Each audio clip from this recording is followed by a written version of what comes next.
자, 꼭지점 특강 시즌 3 오늘 9번째 시간이 됩니다. 이번에는 행정법에서 자주 등장하는 의견 청취 절차에 대해서 여러분들과 함께 수업해 보도록 하겠습니다. 의견 청취를 하는 방법은 세 가지가 있습니다. 첫 번째가 뭐가 있냐면 청문이 있고요. 공개적으로 들어볼 거야 라는 공청회가 있고, 그리고 의견 제출이 있습니다.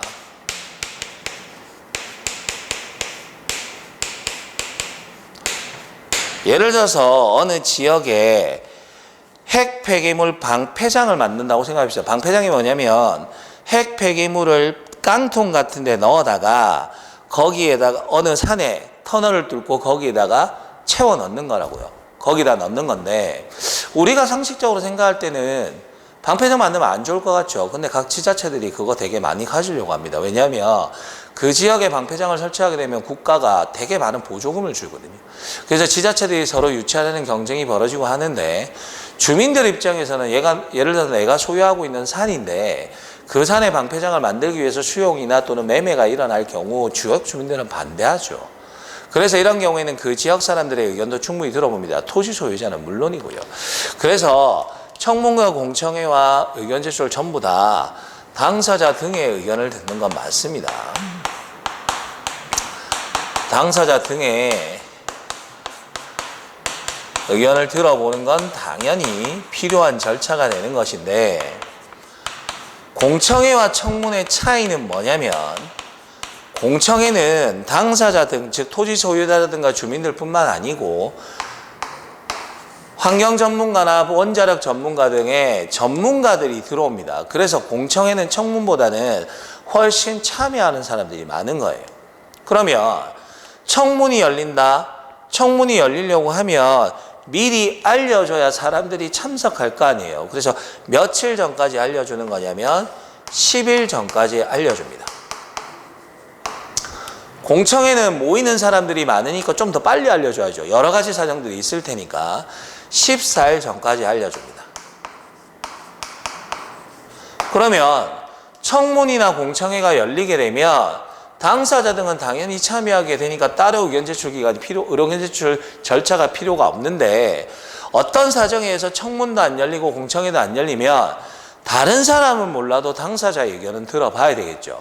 그래서 청문과 공청회가 열리지 않으면 의견 제출 기간을 주는데, 그건 며칠 이상의 기간을 주냐면 10일 이상의 기간을 주는 거예요. 됐죠? 그 다음에 청문과 공청회 의견 제출 중에 행정청 너네가 가지고 있는 문서를 열람해서 나도 한번 보고 싶으니까 복사해달라. 문서 열람 복사 청구권은 공청회는 인정되지 않고요. 청문과 의견 제출 경우에만 문서 열람 복사 청구권이 인정됩니다. 공청회에 대해서 문서 열람 복사 청구권이 인정되지 않는 이유는 두 가지를 들 수가 있는데, 첫 번째는 전문가들이 들어와 있기 때문에 굳이 문서, 행정청이 가지고 있는 문서 안 봐도 당연히 전문적인 의견을 제출할 수 있기 때문이기도 하고요. 공청회는 여러 사람들이 참여하는 사람들이 많기 때문에 이 문서 열람 복사를 해주다 보면 절차가 지연될 가능성이 있기 때문에 굳이 여기는 인정되지 않습니다. 그 다음 청문의 경우에는 당사자 등과 행정청이 나오게 되는데 사회자가 필요합니다. 주재자라고 하는데, 당연히 이 주재자는 사회자 역할을 하는 거니까 이 사람도 오기 전에 오늘 무슨 청문이 열리는지는 미리 알고 있어야 되겠죠. 그래서 청문회 주재자에게는 7일 전까지 알려주고요. 이 청문회 주재자는 당연히 공정하게 사회 중재를 해야 되기 때문에 필요한 증거 같은 거 직권으로 조사할 수도, 주장하지 아니한 사실에 대해서도 조사할 수 있게 되고, 항상 우리가 백분 토론이나 정치와 관련된 토론이 끝나고 나면 사회자가 어느 쪽에 치우쳤다 이런 불만들이 나오곤 합니다. 그렇다고 그 사람에게 불리한 처분하면 안 되죠. 주재자에게는 어떠한 신분상 불이익도 주면 안 됩니다.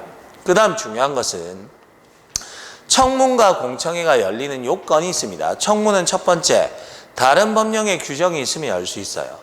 그리고 행정청이 필요로 하다고 생각하는 경우에도 열 수 있습니다. 그래서 조심해야 될 것은 다른 법률의 규정이 없으면 청문을 열 수 없다 그러면 틀린 질문이에요. 왜? 행정청이 필요하다고 인정하면 얼마든지 열 수 있거든요. 그러니까 다른 법령의 규정이 있든지 행정청이 필요로 하면 얼마든지 열 수 있습니다. 또 인허가 등의 취소, 신분 자격의 박탈, 법인이나 조합의 설립허가의 취소 이렇게 불리한 처분을 내릴 때는 청문을 열게 되는 거라는 것도 여러분들이 알고 계셔야 됩니다.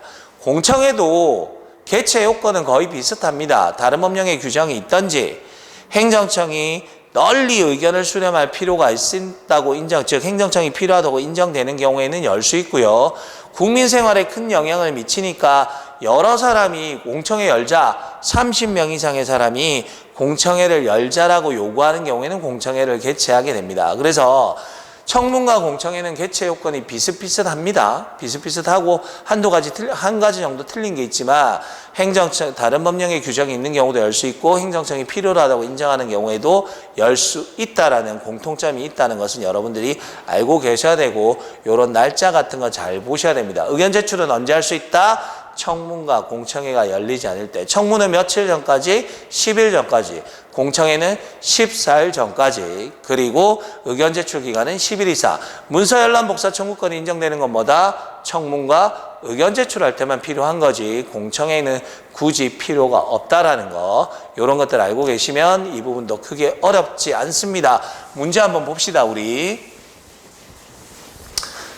자, 행정절차법상 의견 청취 절차입니다. 현행법상 의견 청취 절차는 뭐가 있다? 세 가지 있었죠. 청문, 공청회, 의견 제출. 한 번 더 복습합니다. 청문은 며칠 전까지 알려줘라? 10일 전.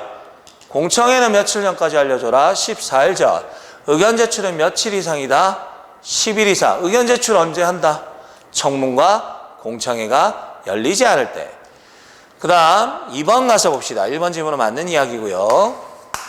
행정청이 당사자에게 의무를 과하거나 권익을 제한하는 처분입니다. 의무를 과하거나 권익을 제한한다. 국민한테 불리한 거 맞죠? 그러면 다른 법률에 특별한 규정이 없으면 청문은 아니지. 다른 법률에 특별한 규정이 있거나 없으면이 있으면 청문을 개최하는 거고 또 언제? 행정청이 필요하다고 인정하면 청문 개최할 수도 있는 거고요. 법인이나 조합의 설립인가 취소도 설립허가 취소, 인허가 등의 취소, 그리고 신분 자격의 박탈 이런 경우에도 열 수 있다라고 이야기를 했었죠. 그래서 2번 틀린 게 됩니다. 속으면 안 됩니다. 다른 법률에 특별한 규정이 있을 때 열 수 있다. 법률의 규정이 없으면 행정청이 필요로 할 때 청문을 개최할 수 있다는 거 알고 계셔야 됩니다. 대단히 중요한 질문이고요. 3번 질문 가서 봅시다. 행정청이 처분을 할 때 해당 처분의 영향이 광범위 하면 사람들이 많이 모여야 되지. 사람들이 많이 모이는 건 뭐다? 공청회죠. 공청회를 개최한다. 그래서 행정청이 필요하다고 인정할 때에 따라서 3번 질문 맞는 이야기가 되겠죠. 4번 행정청이 당사자에게 의무를 부과하거나 권익을 제한하는 처분. 유리해 불리해? 불리하죠. 그러면 당사자에게는 말할 수 있는 기회를 줘야 됩니다. 청문하라고. 근데 공청회도 괜찮아. 그런데 청문과 공청회가 다 안 열려. 그러면 무슨 기간 주라고요? 의견 제출 기간 주라고 이야기했죠. 의견 제출 기간은 며칠 이상이다? 10일 이상이다. 의견 제출 기회를 주어야 한다. 이렇게 나오니까 역시나 맞는 이야기. 됐죠? 정리하신 대로 잘 보시면 질문 안 어렵잖아. 그지? 질문 어렵지 않습니다. 정확하게 이해하시고 정리하시면 깔끔하게 정리됩니다. 그래서 이 부분도 시험에 경찰행정법이 시험에 들어오기 전에도 자주 나왔던 부분이니까 한번 정리하시고 여러분들 걸로 만드시면 됩니다. 됐죠? 화이팅 합시다.